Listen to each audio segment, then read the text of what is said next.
Montana Territory, 1887. Wyatt Gentry stared at his reflection in the warped mirror, barely recognizing the clean-shaven face looking back at him. At 24, he'd spent more nights sleeping under the stars than under a proper roof, and the prospect of meeting his mail-order bride tomorrow had his stomach in knots. His tan fingers smoothed the collar of his best shirt, the only one without patches or frayed edges, as golden afternoon light streamed through the cabin's lone window. "You look like you're facing a firing squad rather than a future wife," chuckled Isaac, his foreman and closest friend since boyhood. "Maybe I am," Wyatt replied, adjusting his freshly polished belt buckle. "What business does a man like me have sending away for a wife, anyhow? 300 acres of unforgiving land, a half-built house, and not much else to offer a woman." Isaac clapped him on the shoulder. "You forgot to mention your winning personality." The pair shared a laugh that did little to settle Wyatt's nerves. His chestnut hair needed another trim, but it would have to do. The war had left Montana Territory with more men than women by a considerable margin, and at 24, Wyatt had watched younger men than himself marry the few eligible ladies in Pinecrest. His ranch was finally turning a profit after 5 years of backbreaking work. He needed a partner, someone practical and hardworking. "What was her name again?" Isaac asked, picking up the daguerreotype from the dresser. "Olivia Byrne," Wyatt answered, taking the small photograph. The image showed a plain-faced young woman with her hair pulled severely back, wearing a high-necked, practical dress. Nothing remarkable, but her letters had revealed a sensible, educated woman who understood the hardships of frontier life. She writes that she was a schoolteacher in Boston, says she's tired of city life and wants adventure. "She'll find plenty of that here," Isaac chuckled. As twilight descended on the Montana wilderness, Wyatt wondered what Miss Byrne would make of this untamed country. He hoped she wouldn't be too disappointed when she saw the reality of her new home. The stagecoach rocked violently as it hit another rut, sending Olivia Byrne lurching against the side panel. She steadied herself, clutching her prized possession, a leather-bound journal, to her chest. Sweat trickled down her temple despite the cool spring air flowing through the open window. "First time out west, miss?" the elderly woman across from her asked. "Yes," Olivia answered, attempting to sound confident despite her racing heart. She'd been traveling for 2 weeks, exchanging Boston's cobblestone streets for endless plains and towering mountains. Each mile had stripped away another layer of her former life, and with it, the persona she'd carefully constructed in the photograph she'd sent to Wyatt Gentry. The old woman nodded knowingly. "You've got the look of someone running from something." Olivia's hand instinctively reached for the locket around her neck. Or perhaps running toward something. She turned to gaze out the window, her reflection ghosted against the passing landscape. A woman of 22 with fiery copper hair that refused to stay pinned and bright green eyes that her mother had always said revealed too much of her thoughts. She'd purposely selected her plainest dress and most severe hairstyle for the photograph she'd sent to Mr. Gentry. Better he expect little and perhaps be pleasantly surprised than the alternative. What would he think when he discovered she wasn't the sedate, practical woman from the daguerreotype? The woman who had written careful, measured letters describing her qualifications as a potential wife? Her fingers traced the edge of her journal where she'd hidden her true thoughts, poems and sketches of a life she dreamed of living freely. The stagecoach driver called down that they were approaching Pinecrest, and Olivia's heart hammered against her ribs. In less than an hour, she would meet the man she had agreed to marry, a stranger who expected a plain, obedient bride. The stage rolled to a stop in front of a dusty building with Pinecrest Station painted above the door. As the driver called out their arrival, Olivia took a deep breath and gathered her courage along with her carpet bag. This was her new beginning, come what may. Wyatt stood on the station platform, hat in hand, as the stagecoach rumbled into town. Dust swirled around the wheels as it came to a stop, and his mouth went dry. The moment he'd been anticipating and dreading for months had arrived. "Remember to smile," Isaac muttered beside him. "Women like that sort of thing." The door swung open, and the driver helped an elderly couple disembark. Then a flash of copper caught Wyatt's eye as a young woman stepped down from the carriage. Her hair blazed like autumn fire in the afternoon sun, partially escaped from its pins after the long journey. She wore a simple traveling dress of deep blue, but there was nothing simple about the woman wearing it. Her posture was straight as a pine, her skin fair but kissed by the sun across her nose and cheeks. As she scanned the platform, her green eyes caught the light like river stones. This couldn't be Miss Byrne. This woman was vibrant, wild, even, with that untamed hair and those searching eyes.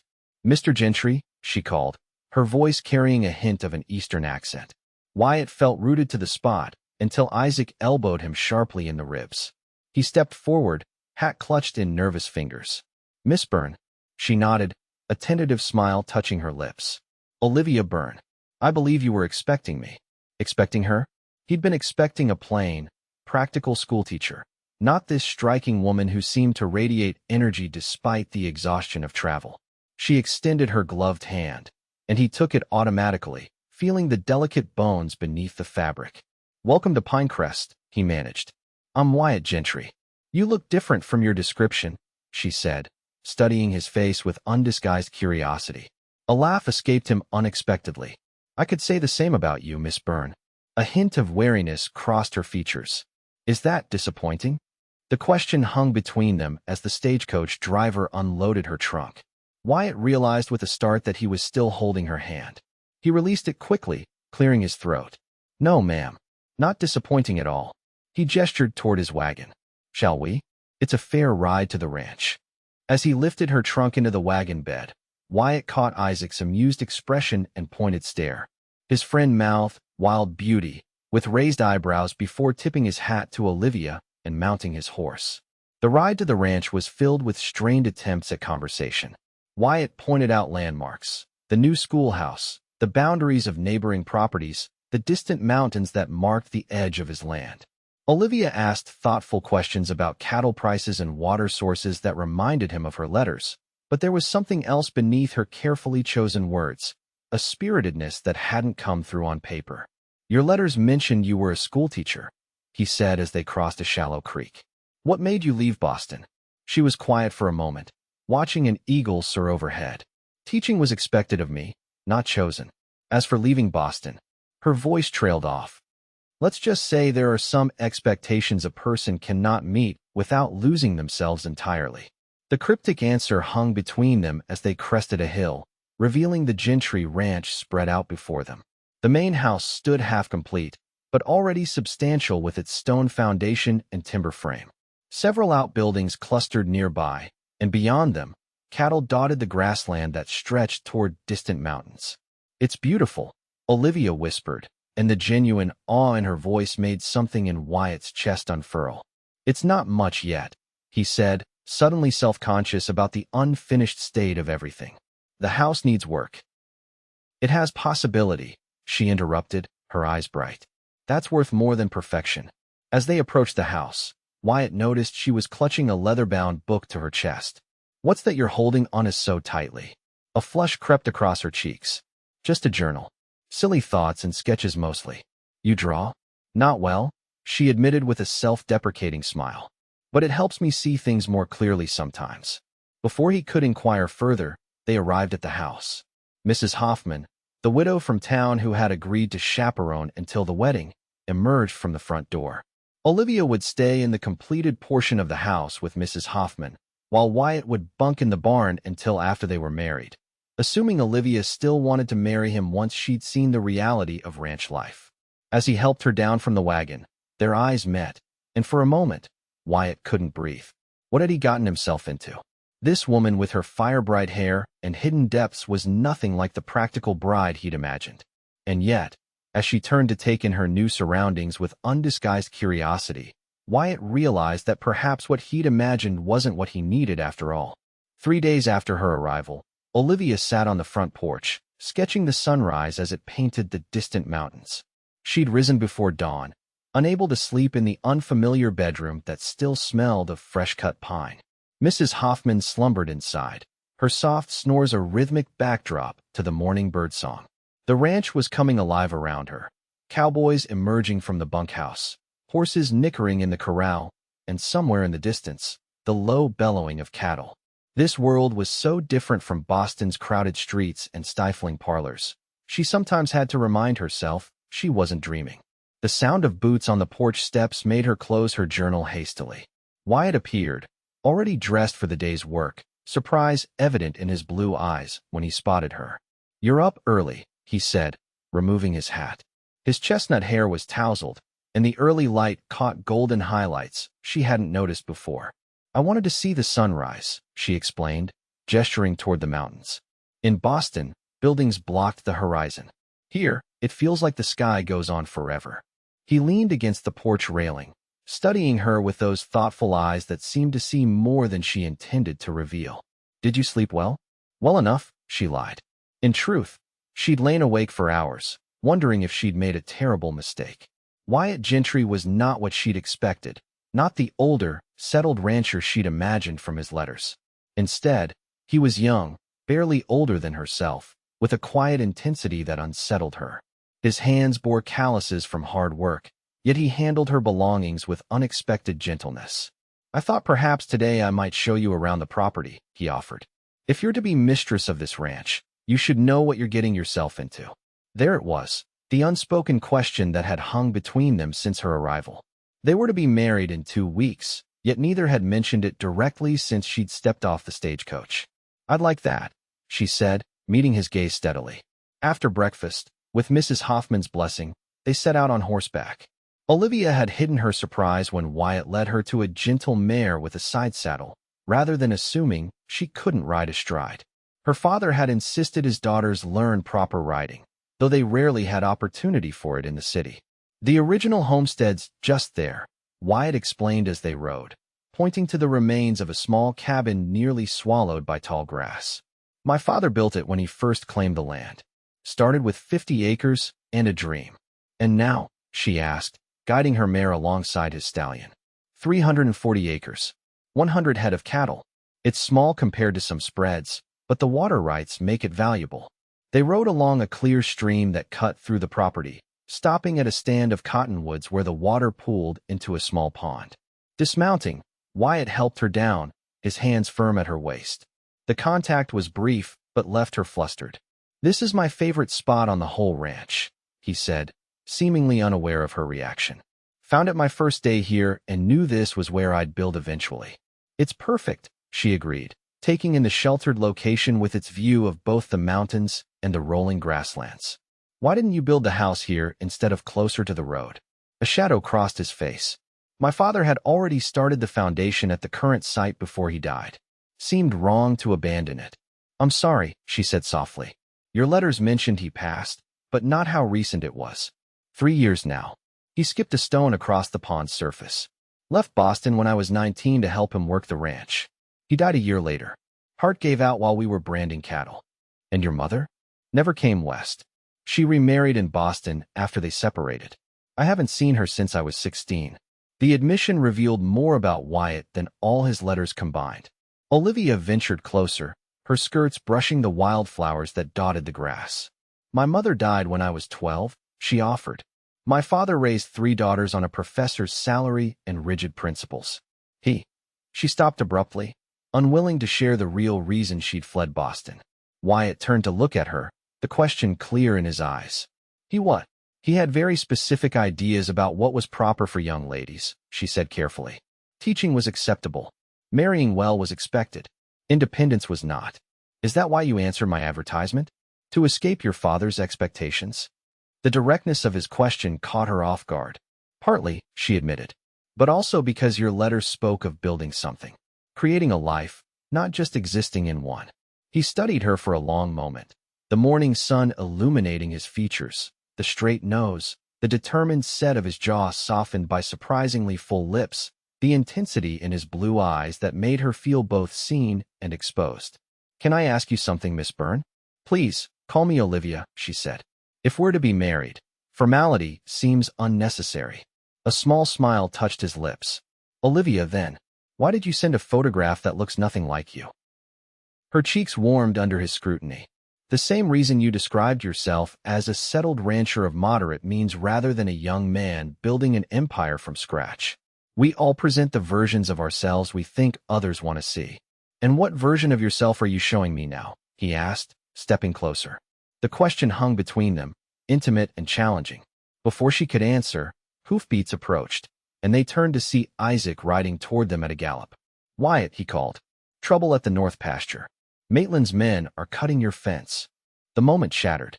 Wyatt was instantly in motion, helping Olivia back onto her horse before mounting his own. I'll take you back to the house first, he said. His expression hardened into something she hadn't seen before. No, she countered, gathering her reins. I'm coming with you. This could be dangerous. Then I should know what dangers face the ranch I'm meant to call home, she insisted, nudging her mare forward. Their eyes locked in silent battle until, surprisingly, Wyatt nodded. Stay behind me, and if there's trouble, you ride for the house. No arguments. As they galloped across the grassland, Olivia's heart raced with something that felt remarkably like freedom. Whatever awaited them at the North Pasture, she knew one thing with certainty. The carefully constructed persona of Miss Olivia Byrne, proper Boston schoolteacher, was being left behind with every hoofbeat. The North Pasture came into view as they crested a hill, and Wyatt immediately spotted the trouble. 3 riders were indeed cutting his fence, while 2 more stood guard. The distinctive white stripe down the face of one horse identified them as Maitland's men, the neighboring rancher who'd been trying to force Wyatt off his land for the past year. Isaac, Wyatt called. Circle around and come in from the east. I'll approach directly. What about Miss Byrne? Isaac asked, eyeing Olivia with concern. Before Wyatt could answer, Olivia spoke up. I'll stay on this ridge.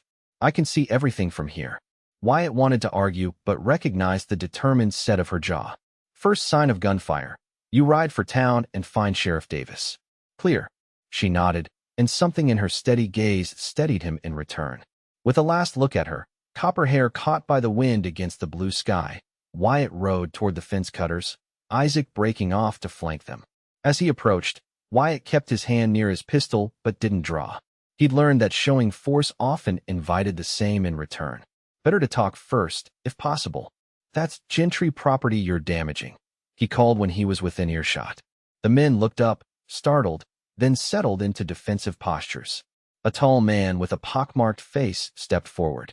This here's a county access road. Maitland says you've got no right to fence it. There's no road here, Henderson, and you know it, Wyatt replied, recognizing Maitland's foreman. This has been gentry land for 20 years. Not according to the new survey, Henderson said with a smirk. Maitland had the county reassess the boundaries last month. This strip belongs to the public now. Wyatt's jaw tightened. This was the first he'd heard of any survey, which meant Maitland had likely bribed someone at the county office. If there's a dispute, it goes through proper channels, not wire cutters in broad daylight. We've got papers, Henderson said, patting his breast pocket. You're the one who'll be breaking the law if you rebuild this fence. From the corner of his eye, Wyatt saw Isaac approaching from the east. The tension in the air was palpable as both sides assessed their options. 5 against 2 weren't odds Wyatt liked, especially with Olivia watching from the ridge. Show me these papers, Wyatt demanded, dismounting but keeping his hand near his weapon. Henderson hesitated, then reached slowly into his jacket. The moment stretched dangerously until a new voice cut through the standoff. Gentlemen, Olivia called, riding down from the ridge despite Wyatt's explicit instructions. Surely there's no need for this confrontation when the county clerk can settle the matter officially. All heads turned toward her, and Wyatt felt a surge of both admiration and frustration. She rode with perfect posture, every inch the refined Eastern lady, but her eyes held a fire that belied her calm demeanor. Ma'am, this isn't a matter for, Henderson began. Actually, it is, Olivia interrupted, bringing her mare to a stop beside Wyatt. As Mr. Gentry's fiancée and a witness to this dispute, I'll be happy to accompany everyone to town to examine these supposed papers with Sheriff Davis present. Henderson exchanged glances with his men, clearly thrown by this unexpected development. Wyatt fought to keep his expression neutral, though inwardly he was both impressed and terrified by Olivia's boldness.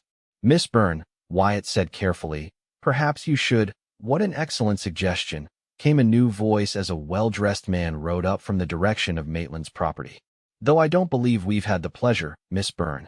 Victor Maitland himself had arrived, his silver-streaked beard and expensive Eastern clothes marking him as different from his rough-edged men. In his 50s, Maitland had made his fortune in mining before turning to ranching, bringing Eastern money and ruthless business tactics to Montana. Mr. Maitland, I presume, Olivia said with a slight nod. Your reputation precedes you. As does Gentry's new mail-order bride, apparently. Maitland replied with a thin smile. News travels fast in small communities, Miss Byrne. Though I must say, the descriptions hardly do you justice. The predatory edge in his voice made Wyatt step closer to Olivia's horse. State your business, Maitland. Or better yet, call off your men and leave my property. Maitland's smile didn't reach his eyes. That's precisely what we're disputing, isn't it? This strip of land. My surveyors have determined it's part of the county easement, not your property at all. A survey no one else has seen, Wyatt countered. The paperwork was filed last week. Not my fault if you don't keep up with county records. Maitland turned his attention back to Olivia. Miss Byrne, I do apologize for this unpleasant welcome to our community. Perhaps you'd prefer to reconsider your arrangements? My ranch house is fully completed, with all the modern conveniences a lady of your background might expect. The implication was clear, and Wyatt felt rage building in his chest. Before he could respond, Olivia's clear voice cut through the tension. How thoughtful, Mr. Maitland. But I prefer to align myself with men who build their own futures rather than steal from others. She turned to Wyatt. Shall we ride to town and settle this matter properly? I'm sure Sheriff Davis would be interested in examining Mr. Maitland's survey against the county records. Her unwavering support left Wyatt momentarily speechless. Maitland's face darkened, but he maintained his composure. Another time, perhaps.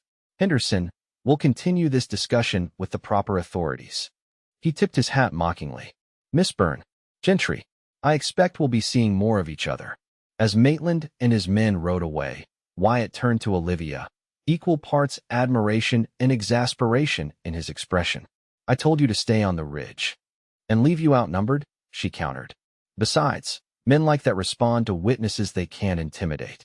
My father taught at Harvard Law School. I've seen his type before. Isaac rode up beside them, shaking his head in disbelief. Miss Byrne, that was either the bravest or most foolish thing I've ever seen a newcomer do. Probably both, she admitted with a small smile. Is he always so charming? Maitland's been trying to absorb smaller ranches since he arrived 2 years ago, Wyatt explained as they examined the cut fence. Most have sold out. My father refused, and so have I. Why does he want your land specifically?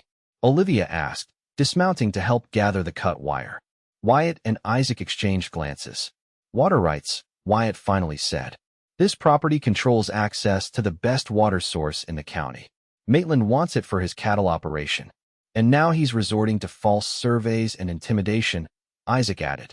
We should ride to town and check these supposed papers.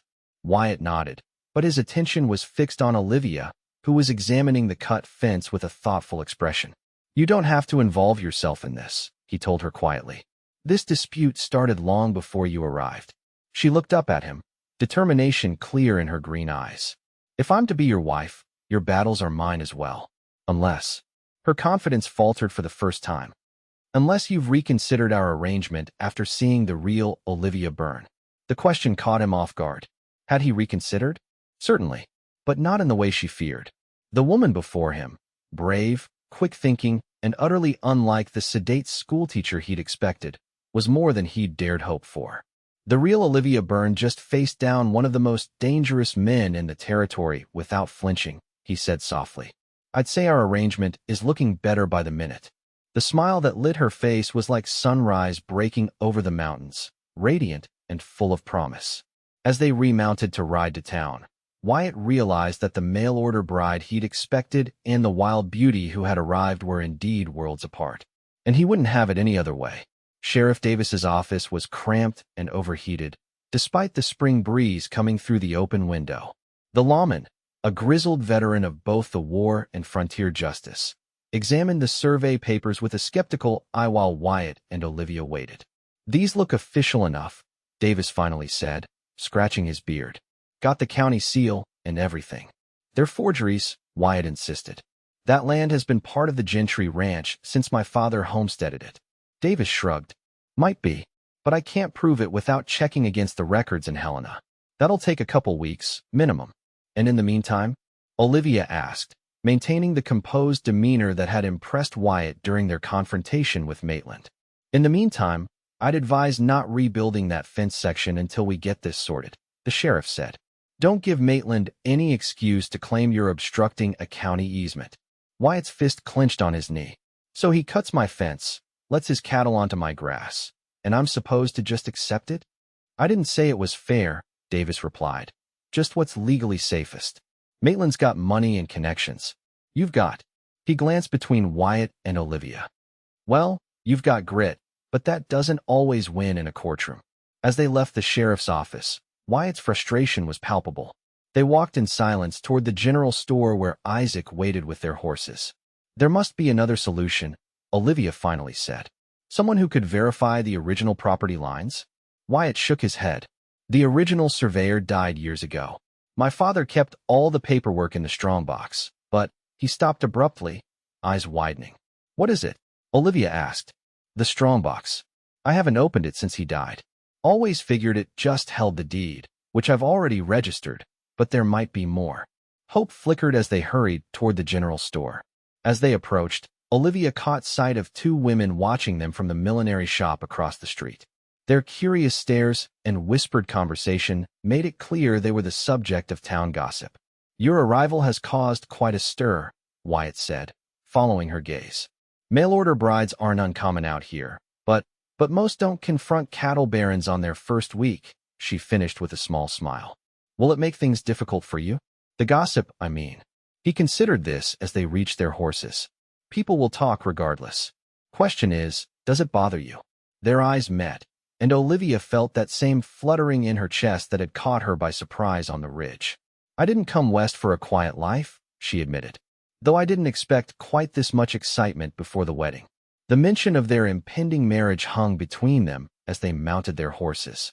In just 10 days, they would stand before the town's minister and pledge their lives to one another. Still virtual strangers in many ways, despite the unexpected connection forming between them. About that, Wyatt said as they rode out of town. After what happened today, I'd understand if you wanted to reconsider. Marrying me comes with complications I didn't fully disclose in my letters. Funny, she replied with a raised eyebrow. I was thinking the same about myself. Isaac rode ahead to give them privacy, though his curious glances back made it clear he was intensely interested in their conversation. What complications could you possibly bring? Wyatt asked. Besides a fearlessness that nearly stopped my heart when you rode down that hill. She laughed, the sound bright against the backdrop of hoofbeats. For one, I'm not the docile schoolteacher my photograph suggested. I can teach, yes, but I was dismissed from my position for encouraging young girls to study subjects deemed inappropriate for their gender. Like what? Greek philosophy? Higher mathematics? Business ledgers and property law? She said with a mischievous glint in her eye. I believe women should understand such matters, especially on the frontier. Wyatt found himself smiling despite the seriousness of their situation with Maitland. Scandalous indeed. Any other confessions while we're being honest? Her expression sobered. My father arranged a marriage for me before I left. To a business associate 30 years my senior who saw me as little more than an ornament to display at dinner parties.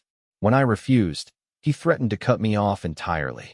So you answered my advertisement instead. She nodded, vulnerability showing through her composed exterior. I chose what I hoped would be a different kind of partnership. One based on mutual respect and building something together, even if love wasn't part of the equation. Her candor struck him deeply. Wasn't that exactly what he had sought as well? Not a romance from the dime novels, but a practical union with shared purpose. And now, he asked quietly, knowing what you know about the ranch, about Maitland, about me, would you still make the same choice? They had reached the ranch, the half-built house standing solid against the afternoon sky. Olivia studied it, then turned to meet his gaze. I would, she said simply. Would you? The question hung between them as they dismounted. Isaac tactfully took their horses, leaving them alone before the house. The woman I thought I was getting and the woman who arrived are entirely different, Wyatt admitted. But I'm beginning to think that's the luckiest thing that's ever happened to me. The smile that bloomed across Olivia's face was worth every hardship the day had brought. As they walked toward the house to search for the strongbox, Wyatt realized the mail-order bride arrangement had become something far more complicated and far more promising than he'd ever imagined. The strongbox lay open on the kitchen table, its contents spread before them. Mrs. Hoffman had discreetly retired to her room, leaving Wyatt and Olivia alone with the remnants of James Gentry's life. Yellowed papers, faded photographs, and a pocket watch with a broken face told the story of a man who had journeyed west with dreams larger than the land could fulfill. "Here it is," Wyatt said, carefully unfolding a document that had been sealed in an oilskin pouch. The original survey from 1867, with the county judge's seal and signature. Olivia leaned closer, her shoulder brushing his as she examined the document. "And it clearly shows the north pasture as part of your property, with no easement or county road anywhere near it," Wyatt confirmed, relief evident in his voice. "This should settle Maitland's claim. We should take this to Sheriff Davis immediately," Olivia suggested, but Wyatt shook his head. "Tomorrow," he said, carefully returning the survey to its protective cover. "It's getting late, and I don't trust Maitland not to have men watching the road to town." The setting sun cast long shadows through the windows as they continued examining the strongbox contents. Among the papers, Olivia found a daguerreotype of a stern-faced woman in fashionable 1860s attire. "Your mother?" she asked, holding it up. Wyatt nodded, his expression guarded. "Elizabeth Gentry. She never wanted to come west. My father built this ranch while she stayed in Boston, claiming the frontier was too rough for a lady of her standing. Yet here you are, bringing another Boston woman to the same land," Olivia observed softly. He looked up, meeting her gaze across the table. "You're nothing like her." The simple statement carried weight beyond its words. In the fading light, with papers that represented his past spread between them, Wyatt suddenly saw a future he hadn't dared imagine when he'd first posted the advertisement for a bride. "What else did you not tell me in your letters?" Olivia asked, setting aside the photograph. "Besides the dispute with Maitland, I mean." Wyatt considered the question as he closed the strongbox. "That I've never actually been married before. That I'm terrified of failing this ranch the way my father did my mother. That sometimes I wake up wondering if I'm building something worth having or just stubbornly clinging to someone else's dream." The confession emerged more honestly than he'd intended, but there was something about Olivia that made him want to reveal the truths he usually kept hidden. "And what did you not tell me?" he countered. She smiled faintly. "That I've written poetry since I was 12. That I was engaged once before, but broke it off when I realized he wanted a decorative wife, not a partner. That I came west not just to escape my father's plans, but because I've always felt drawn to open spaces and possibilities." The kitchen had grown dark around them, the only light coming from the lamp on the table. Outside, coyotes called to one another across the grassland, their eerie songs floating on the night air. "We should probably retire," Olivia said, though she made no move to stand. "It's been a long day." "It has," Wyatt agreed, equally reluctant to end their conversation. "Will you be all right? After everything that happened with Maitland, I mean." Her green eyes reflected the lamplight as she regarded him. "I'm more concerned about you. This is your land, your legacy being threatened." "Our land," he corrected automatically, then paused. "At least, it will be, if you still want to go through with the wedding." The question hung between them, more urgent now than when he'd asked it earlier. The day's events had accelerated their relationship in ways neither could have anticipated. Olivia reached across the table, her fingers lightly touching his. "I do. But not because of a contract or convenience, or because I have nowhere else to go." "Why then?" he asked, his voice barely above a whisper. "Because in 3 days, I've seen more of the real Wyatt Gentry than I expected to see in a year of marriage. And I like what I've seen." Her honesty left him momentarily speechless. He turned his hand beneath hers, their palms meeting, and felt something shift between them, something that had nothing to do with mail-order arrangements or practical partnerships. "I should walk you to your room," he finally said, reluctantly breaking the moment. "We'll ride to town at first light with the survey." As they stood, still connected by their clasped hands, the sound of hoofbeats approaching the house shattered the quiet night. Wyatt immediately reached for the rifle mounted beside the door. "Stay inside," he ordered, all tenderness replaced by vigilance. "Wyatt." Isaac's voice called from outside. "Wyatt, come quick." They rushed onto the porch to find Isaac dismounting, his face grave in the moonlight. "Fire at the north pasture," he reported breathlessly. "Started about 20 minutes ago. The men are already headed there, but it's spreading fast with the wind. Wyatt cursed under his breath, immediately moving toward the barn for his horse. Olivia followed, gathering her skirts. "I'm coming with you," she said, her tone brooking no argument. "Absolutely not," Wyatt countered, turning to face her. "A grass fire is too dangerous. You need every hand," she insisted. "I grew up spending summers on my uncle's farm in Pennsylvania. I know how to fight a fire." There was no time to argue. The orange glow on the horizon confirmed Isaac's report. The fire was substantial and growing. With a reluctant nod, Wyatt helped her mount one of the spare horses. As they rode toward the blaze, Wyatt's thoughts raced. The timing was too convenient to be accidental. Maitland had escalated from cutting fences to setting fires, and the north pasture, the very land under dispute, was no coincidence. The wild beauty who had arrived on the stagecoach 3 days ago was now riding beside him toward danger, her face set with determination. Whatever he had expected when he'd sent for a mail-order bride, it certainly wasn't this. But as they galloped through the moonlit grassland, Wyatt realized there was no one he'd rather have at his side. The fire painted the night sky an angry orange, casting nightmarish shadows as Wyatt, Olivia, and Isaac approached. Ranch hands were already fighting the blaze, using wet burlap sacks to beat at the flames while others dug fire breaks with shovels. "It's worse than I thought," Isaac shouted over the roar of the fire. "Winds pushing it straight toward the creek." Wyatt assessed the situation quickly. "If it jumps the creek, we'll lose the east pasture and maybe the house. We need to widen the fire break along the water." He turned to Olivia, ready to assign her the safest task, but she was already dismounting, tying her horse to a distant tree. "I'll help with the water brigade," she called, gathering her skirts and knotting them above her ankles in a practical manner that spoke of experience rather than propriety. Before Wyatt could object, she was jogging toward the creek where several men were filling buckets. Her copper hair gleamed in the firelight as she joined their line, passing filled buckets to the men working the edge of the blaze. For a moment, Wyatt could only stare. Then Isaac clapped him on the shoulder, breaking the spell. "She's something else," his friend remarked. "Now, are we fighting this fire or watching your bride-to-be show us up?" The next hours passed in a blur of heat, smoke, and exhaustion. The fire fought them viciously, driven by spring winds and dry grass. Wyatt lost sight of Olivia in the chaos but caught glimpses of her throughout the night, passing buckets, carrying water to exhausted men, even beating at flames with a wet sack when the fire threatened to jump the hastily dug trench. Near dawn, the wind mercifully shifted, driving the fire back upon itself. By sunrise, they had contained the blaze to a blackened section of the north pasture. Exhausted, soot-covered ranch hands collapsed on the charred earth, passing canteens and assessing the damage. Wyatt found Olivia sitting by the creek, washing ash from her face and hands. Her dress was ruined. Her hair had come completely loose from its pins, and a smudge of soot marked her cheek. She had never looked more beautiful. "You're hurt," he said, noticing an angry red mark on her forearm as he knelt beside her.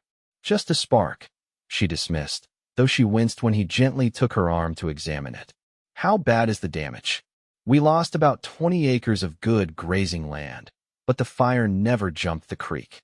Could have been much worse." He dipped his handkerchief in the cool water and carefully wrapped it around her burn. "You were amazing out there." She smiled tiredly. "Did you think I'd faint at the first sign of trouble? After yesterday with Maitland? No, but fighting a wildfire is different from facing down men." He finished tending her burn and sat beside her on the creek bank. "Most women I know would have stayed at the house and prayed. I've found prayer works better with action alongside it," she replied, looking out over the smoldering landscape. "Do you think Maitland did this?" Wyatt's expression hardened. "I'd bet my life on it. Too convenient that it started in the disputed section, right after we confronted him. But proving it will be nearly impossible," she concluded. "Unless..." He stood suddenly, scanning the burned area with new purpose. "Unless he left evidence. Fire needs a starting point." Understanding dawned in Olivia's eyes. She rose as well, fatigue forgotten. "And if we find it, we might find proof of who said it." They spent the next hour methodically searching the area where the ranch hands believed the fire had originated. Isaac joined them, along with 2 of the more experienced cowboys. The sun had fully risen when one of the men called out from the edge of the burn. "Mr. Gentry, found something you should see." They converged on the spot where Charlie, one of the older hands, stood pointing at the blackened ground. There, partially consumed by the fire but still recognizable, lay a distinctive silver cigar case with engraved initials, VM Victor Maitland. Wyatt breathed, carefully picking up the item. The man never goes anywhere without this. Would he be careless enough to leave such evidence? Olivia wondered, examining the expensive case. Isaac snorted. Arrogant enough, more like. Probably figured the fire would destroy it, or that we'd never think to search. Wyatt's mind raced with possibilities. The cigar case was evidence, but would it be enough? Sheriff Davis had already shown reluctance to move against Maitland without ironclad proof. "We have the survey, and now this," Olivia said, following his thoughts. Surely that's enough for the sheriff to act. Before Wyatt could respond, Charlie gave a shout of alarm. "Riders coming. Looks like Maitland's men." They turned to see a group of 5 horsemen approaching from the direction of Maitland's property. At their head rode Maitland himself, his posture rigid with authority. "Get back to the horses," Wyatt ordered Olivia, but she stood her ground. "I'm staying," she said firmly. "They're less likely to start trouble with a woman present." There was no time to argue. Wyatt slipped the cigar case into his pocket as the riders approached, stopping at the edge of the burned area. "Quite a fire you had last night, Gentry," Maitland called, his voice carrying across the charred landscape. "Shame about your grazing land." "Curious that you heard about it so quickly," Wyatt replied evenly. Maitland gestured toward the rising smoke. "Hard to miss. Just being a good neighbor, checking to see if you need assistance."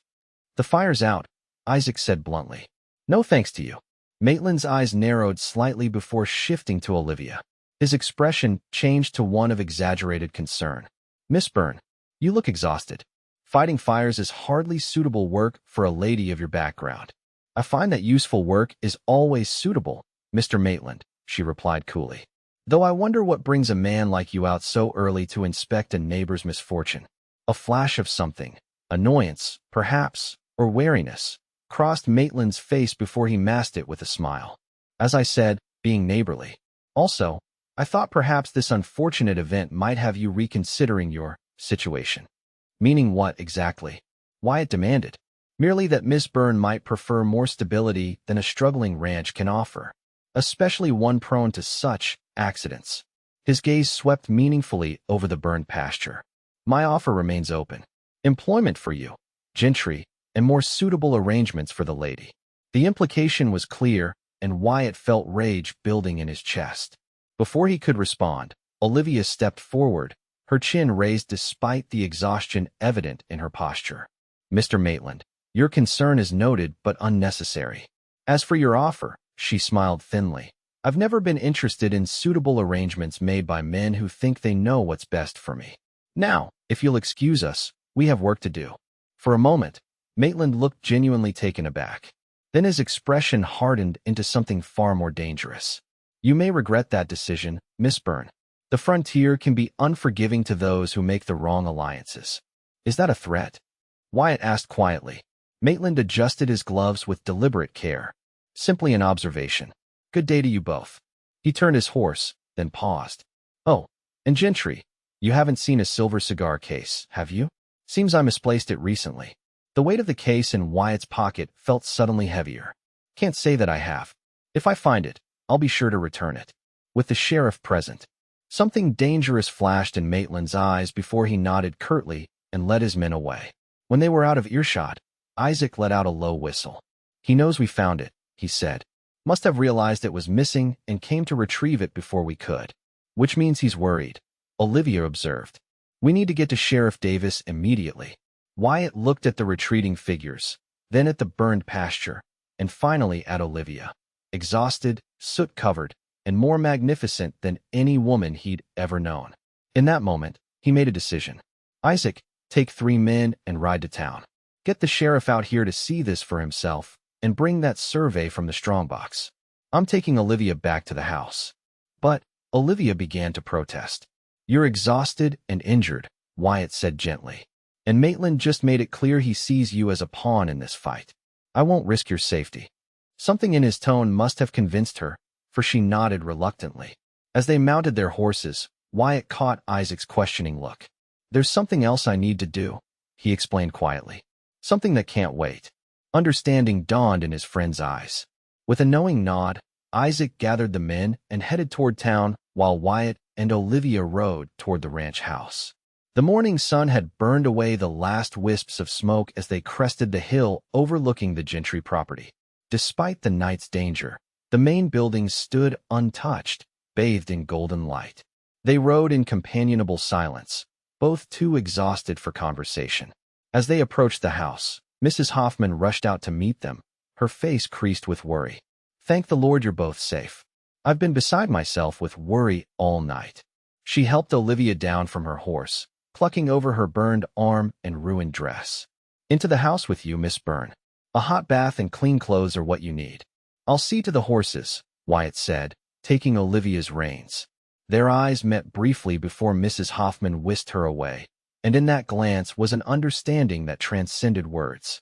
2 hours later, Olivia emerged onto the porch, freshly bathed and dressed in a simple blue gown. She found Wyatt waiting for her, similarly refreshed, though the exhaustion of the night still showed in the shadows beneath his eyes. "The sheriff?" she asked, joining him at the porch railing. "Not back yet. Isaac knows to bring him directly here." He hesitated, then added, "There's something I'd like to show you, if you're feeling up to a short ride." Curiosity sparked in her eyes. "Where to?" "A place I should have taken you on your first day here." He offered his hand. "Will you come with me?" The question seemed to carry more weight than a simple invitation. Olivia searched his face, then placed her hand in his. "Lead the way." They rode at an easy pace, mindful of their exhaustion, until they reached the stand of cottonwoods by the pond, the place Wyatt had shown her earlier. But this time, he guided her along a faint path that wound through the trees to a small clearing overlooking the water. There, nestled among the cottonwoods, stood the frame of a small cabin, recently begun, with only the foundation and the beginnings of walls completed. "What is this?" Olivia asked, dismounting to examine the structure. Wyatt joined her, suddenly looking uncertain. "I started it the day after I sent the advertisement east. I thought my bride might appreciate a place of her own to start with, rather than moving into a house my father built." Understanding dawned slowly as Olivia walked around the half-built cabin. The location was perfect, sheltered but with views of both the mountains and the plains, close to water and utterly peaceful. "You were building this for your bride?" "For me?" she asked softly. He nodded, running a hand through his hair in an uncharacteristically nervous gesture. "I know it's not much yet. The fire and Maitland's trouble have slowed progress. But I wanted you to see it, to know that I wasn't just bringing you to someone else's life, but building one for us." The simple sincerity in his voice touched something deep within her. This wasn't the practical rancher from the letters arranging a convenient marriage. This was a man creating a future with care and hope. "It's perfect," she said, meaning it. "When will it be finished?" "That depends," he replied, taking a step closer. "On whether the bride still wants it." Their eyes met, and the question hanging between them had nothing to do with construction timelines. Olivia took a deep breath, gathering courage for words she hadn't expected to speak so soon after her arrival. "Wyatt, when I answered your advertisement, I was running from one life and toward what I hoped would be a better one. I never expected." She gestured to encompass the ranch, the dispute with Maitland, the night fighting fire. "Any of this." His expression fell slightly, but she continued, moving closer. "I never expected to find a man who would build a home thinking of what his bride might want before he even knew her. Who would stand against a man like Maitland not just for land, but for what's right. Who would look at me, the real me, not the version in that photograph, and see something worthwhile." "Olivia," he said, his voice rough with emotion, "you are the most worthwhile person I've ever met." The distance between them vanished as he took her hands in his. "I sent for a practical bride, thinking that was all I needed or deserved. Instead, I found you, wild and brave and everything I never knew to hope for." Her heart hammered against her ribs as his words mirrored her own thoughts. "Are you saying what I think you're saying?" "I'm saying that in 3 days, we're supposed to stand before Reverend Collins and make vows based on a contract and convenience." His blue eyes held hers, intent and sincere. But I don't want to marry you because of an advertisement or because it's practical. I want to marry you because in less than a week, you've become essential to me in ways I never imagined possible. Tears pricked at Olivia's eyes, but she blinked them away, unwilling to miss a moment of his face as he spoke. I know it's fast, Wyatt continued, and maybe I'm a fool for saying this now, with everything else happening. But last night, watching you fight that fire alongside men who've worked this land for years, I realized something. The wild beauty who arrived instead of the plain bride I expected didn't just surprise me. She stole my soul completely. The words from his advertisement, now transformed from transaction to truth, hung in the air between them. Olivia felt something unfurl in her chest, something she'd protected carefully during her journey west, afraid to hope for more than security and respect. And if I were to say that the young rancher who met me at the station has done the same to me, she asked, her voice barely above a whisper, that I came seeking partnership but found something I never dared wish for? His answer was to draw her closer, one hand gently cradling her face. Then I'd say Reverend Collins will be marrying two very fortunate people on Sunday. The kiss that followed was nothing like Olivia had imagined during the long journey west. It was not the dutiful seal on a practical arrangement, but a promise, tender yet sure, between two people who had found in each other something unexpected and precious. When they finally parted, the world around them seemed transformed. The half-built cabin was no longer just a structure of wood and stone, but the beginning of a shared vision. The land stretching before them was not merely property to be defended, but a future to be built together. We should get back, Wyatt said reluctantly. The sheriff will be waiting. As they mounted their horses to return to the ranch, Olivia felt a certainty that had nothing to do with contracts or convenience. Whatever challenges lay ahead, Maitland, the fire damage, the ranch's future, they would face them together. Not as mail-order bride and practical rancher, but as partners in the truest sense of the word. Sheriff Davis stood on the porch of the Gentry Ranch house, turning Maitland's silver cigar case over in his weathered hands. His expression was troubled as he handed it back to Wyatt. It's his, no doubt about that, the lawman acknowledged. And that original survey clearly shows the north pasture is yours. But Maitland will claim he lost the case earlier, or that someone planted it. What about the fire? Olivia asked from her seat beside Mrs. Hoffman. Surely that's more than coincidence. Davis sighed heavily. Without someone willing to testify they saw Maitland or his men starting it, I can't arrest him. Not a man with his connections. So he gets away with it, Wyatt said bitterly. With destroying our land and threatening our safety. I didn't say that, Davis replied, his voice sharpening. I said I can't arrest him yet. But this, he gestured to the cigar case and survey papers laid out on the table, gives me grounds to wire the territorial governor about reopening the investigation into Maitland's land acquisitions. Hope flickered in Wyatt's eyes. What investigation? There have been rumors for months that some of Maitland's expansion wasn't exactly legal. Other ranchers pressured to sell, mysterious accidents, surveys that suddenly changed. Davis adjusted his gun belt thoughtfully. The governor sent a man to look into it last year, but nothing came of it.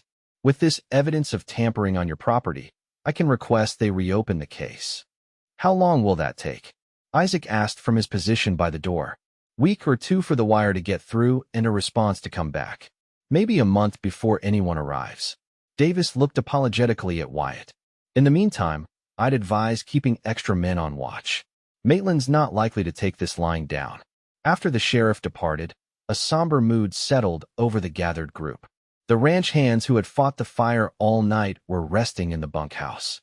Isaac and Wyatt discussed security arrangements in low voices, while Mrs. Hoffman prepared a late lunch. Olivia found herself studying the surveyor's map spread on the table. Something about it nagged at her, a detail just beyond her grasp. Her fatigue-clouded mind struggled to identify what seemed important about the way the property boundaries were drawn. May I borrow this? She asked suddenly, interrupting the men's conversation. Wyatt looked surprised but nodded. Of course. What are you thinking? I'm not sure yet, she admitted. But there's something here that might be useful. Taking the survey to the quieter sitting room, Olivia spread it on the small desk by the window. The afternoon sun illuminated the yellowed paper as she traced the boundaries with her finger. The original Gentry claim was marked clearly, with James Gentry's flowing signature at the bottom beside the county judge's seal. What had caught her attention was not the property itself, but the notation about water rights. The survey specifically mentioned full access and usage rights to Cottonwood Creek and all its tributaries within said property boundaries. Cottonwood Creek, the same creek that ran through the north pasture, the disputed land. Excitement building, Olivia retrieved her journal from her room and began making notes, comparing the original survey to her recollection of the modern maps in the sheriff's office. If she was right, this was about more than just grazing land. An hour later, she found Wyatt checking the repaired section of fence near the barn. His face lit up when he saw her approaching, but quickly sobered at her serious expression. "I think I know what Maitland really wants," she said without preamble, holding out the survey and her notes. "It's not just about expanding his ranch. It's about water control." Wyatt frowned, taking the papers. "We know that.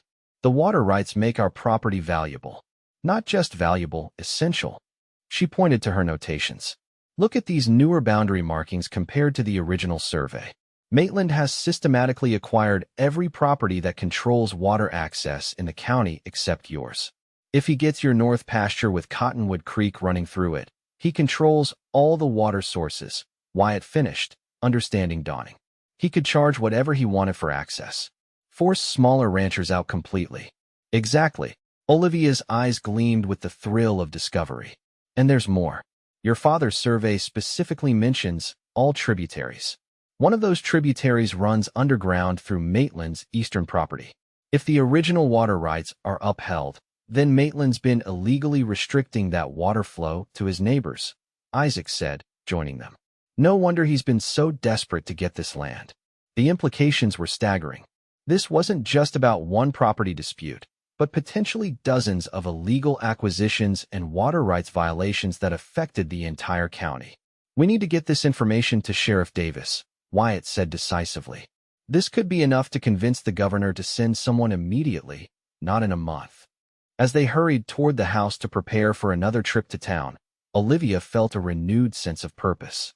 The exhaustion of the firefighting night faded beneath the excitement of potentially stopping Maitland's schemes. But as they reached the porch steps, the sound of approaching horses drew their attention to the road. A cloud of dust announced multiple riders approaching at speed, too many for a casual visit. "Get inside," Wyatt ordered, his hand moving to his sidearm. "Isaac, gather the men." Olivia hesitated, clutching the precious survey papers. "Wyatt, please," he said urgently. "I can't focus if I'm worried about you." Understanding, she nodded and hurried inside, though she stopped at the window to watch the approaching riders. To her surprise, it wasn't Maitland's men but a larger group led by Sheriff Davis himself, accompanied by a distinguished-looking gentleman in an Eastern suit. Wyatt strode out to meet them, confusion evident in his stance. Olivia couldn't hear the conversation, but she saw the sheriff gesturing animatedly while the well-dressed stranger dismounted and shook Wyatt's hand formally. Unable to contain her curiosity, she stepped onto the porch just as Wyatt turned toward the house, his expression a mixture of disbelief and triumph. "Olivia," he called, "come meet Judge Morrison from the territorial capital. It seems our evidence arrived at a very opportune time." Heart racing, she joined the men in the yard. Sheriff Davis was practically beaming as he made introductions. "Miss Byrne, this is Judge William Morrison. He's been investigating land fraud in the territory for the past 6 months. The timing of your discovery is remarkable," the judge said, shaking her hand firmly. "We've suspected Maitland of water rights manipulation but lacked concrete evidence. Your original survey with the tributary notations could be the key we need." "But how did you get here so quickly?" Olivia asked, bewildered. "Sheriff Davis only left a few hours ago." The judge smiled. "I was already in the next county on a similar case. When Sheriff Davis wired his office, his deputy knew to contact me immediately." He turned to Wyatt. "I'll need to see the burned pasture and any other evidence you've collected." As the men prepared to ride out to the damaged section, Olivia pulled Wyatt aside. "This is happening so fast," she said, still processing the sudden turn of events. He took her hands in his, eyes bright with hope and something deeper. "It is. But after all that's happened in the past week, are you really surprised by one more unexpected development?" She laughed softly. "I suppose not. The unexpected seems to be becoming our specialty. Speaking of which, he said, lowering his voice, with everything that's happened, we haven't discussed Sunday. The wedding. Despite the seriousness of the situation with Maitland and the judge's unexpected arrival, Olivia felt warmth spread through her at the mention of their impending marriage. After their moment by the half-built cabin earlier, the prospect of becoming Wyatt's wife had transformed from practical arrangement to heart's desire. What about it? She asked, searching his face. If you want to postpone until this is all settled, I'd understand, he said, though his expression suggested he hoped she wouldn't. Olivia considered this for a moment, then shook her head decisively. I came west to build a new life, not to wait for perfect circumstances, unless you're having second thoughts. The smile that lit his face was answer enough. Not a single one. Sunday it is, then. As he mounted his horse to lead the judge to the north pasture, Olivia watched him ride away, marveling at the unexpected turns her life had taken since stepping off that stagecoach. The plain bride she had pretended to be in that daguerreotype seemed like a stranger now, a mask discarded in favor of the truth. And the truth, it seemed, was far more promising than any fiction she could have created. Sunday morning dawned clear and bright over Pinecrest. The small white church at the edge of town was filled beyond capacity, with ranchers and townspeople spilling onto the lawn outside. Word of Maitland's schemes and Judge Morrison's investigation had spread like wildfire, turning Wyatt and Olivia's wedding into something of a local celebration. 3 days had passed in a whirlwind of activity. Judge Morrison had gathered enough evidence to secure a warrant for Maitland's arrest, only to discover the man had fled the territory ahead of the law. His property was now under territorial control pending a full investigation, and many of the smaller ranchers were coming forward with their own stories of intimidation and fraud. Through it all, Olivia and Wyatt had continued preparations for their wedding, finding in each other a partnership that deepened with each shared challenge. The cabin by the pond would not be ready for months, but that hardly mattered now. Home, they had both discovered, was less about buildings and more about the person you built your life with. In the small room at the back of the church, Olivia stood before a mirror, hardly recognizing the woman who looked back at her. Her copper hair was arranged in soft curls, adorned with wildflowers gathered that morning from the ranch. Her dress was simple by Eastern standards, ivory silk with modest lace trim, but the most elegant garment Pinecrest had seen in years. You look beautiful, Mrs. Hoffman said, adjusting the short veil. Like something from a painting. Thank you for everything, Olivia replied, squeezing the older woman's hand. I don't know what I would have done without your guidance this week. Mrs. Hoffman smiled knowingly. You would have managed just fine, dear. You're stronger than you realize. She patted Olivia's cheek affectionately. Now, are you ready to marry that young man who's been pacing the churchyard for the past hour? Olivia laughed, the sound bright with genuine happiness. More ready than I've ever been for anything. As the church bell rang the hour, Isaac appeared at the door, handsome in his Sunday best. In the absence of her father, Wyatt's closest friend had offered to walk her down the aisle, an offer that had touched Olivia deeply. Well, Miss Byrne, Isaac said with a formal bow, for the last time under that name, shall we? The small church fell silent as they entered. Sunlight streamed through simple stained glass, casting rainbow patterns across the wooden pews filled with people who had been strangers a week ago, but who now stood as witnesses to a new beginning. And there at the altar stood Wyatt, tall and straight in a new black suit. His chestnut hair was neatly combed, his face freshly shaved, but it was his eyes that caught and held her, blue as the Montana sky, and filled with a warmth that reached across the church to enfold her. The walk down the aisle passed in a blur. Before she knew it, Isaac was placing her hand in Wyatt's, and Reverend Collins was beginning the ceremony.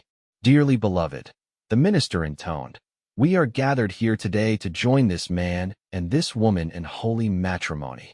As the familiar words washed over them, Olivia found herself reflecting on the extraordinary journey that had brought her to this moment. 6 weeks ago, she had been a disillusioned schoolteacher, fleeing an unwanted marriage arrangement. Today, she stood willingly, joyfully, beside a man who had begun as a stranger and become essential to her happiness. When it came time for their vows, Wyatt surprised her by setting aside the traditional words the minister offered. Olivia, he began, his voice clear and steady, I sent for a practical bride. thinking that was all I needed. Instead, I found you, brave, brilliant, and more beautiful in spirit than I ever could have imagined. I vow to build our life together with the same care I promised in those letters, but now with a heart that sees you truly and loves what it sees. I will stand beside you in all things, face whatever comes our way together, and thank God every day for sending me not the bride I thought I wanted, but the one I needed. Tears blurred Olivia's vision as she responded in kind, her voice soft but sure. Wyatt, I came west seeking escape and security, willing to accept a practical arrangement with a stranger. What I found was a man of honor and courage, whose quiet strength and open heart have shown me what true partnership means. I vow to build our home and our life with you, to face each challenge as we've faced these first ones, together. And I thank God for guiding me not to the life I was running toward, but to the one I was meant to find. The exchange of rings, simple gold bands purchased in town, seemed a mere formality after such heartfelt vows. When Reverend Collins pronounced them husband and wife, the kiss they shared was both a promise and a fulfillment, witnessed by the community that had already embraced them as their own. The celebration that followed at the ranch was unlike anything Pinecrest had seen in years. Tables were set up in the yard, laden with food contributed by neighbors. A fiddler and banjo player provided music that soon had couples dancing on a wooden platform built specially for the occasion. As evening approached, Olivia found a moment alone with her new husband at the edge of the festivities.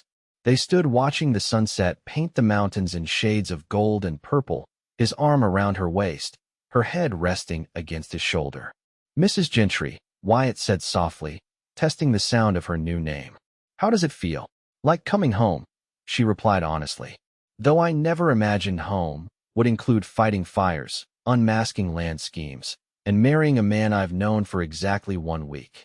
He laughed, turning to face her fully. "When I sent that advertisement east, Isaac told me I was crazy to think any woman would travel across the country to marry a stranger. And now I think it was the wisest decision I ever made." His expression grew serious as he took both her hands in his. "I know we've done everything backward, facing danger together before we even knew each other properly, building a life before we built trust. But I want you to know that whatever comes next, whether it's peaceful or as eventful as this past week, I'm grateful to be facing it with you."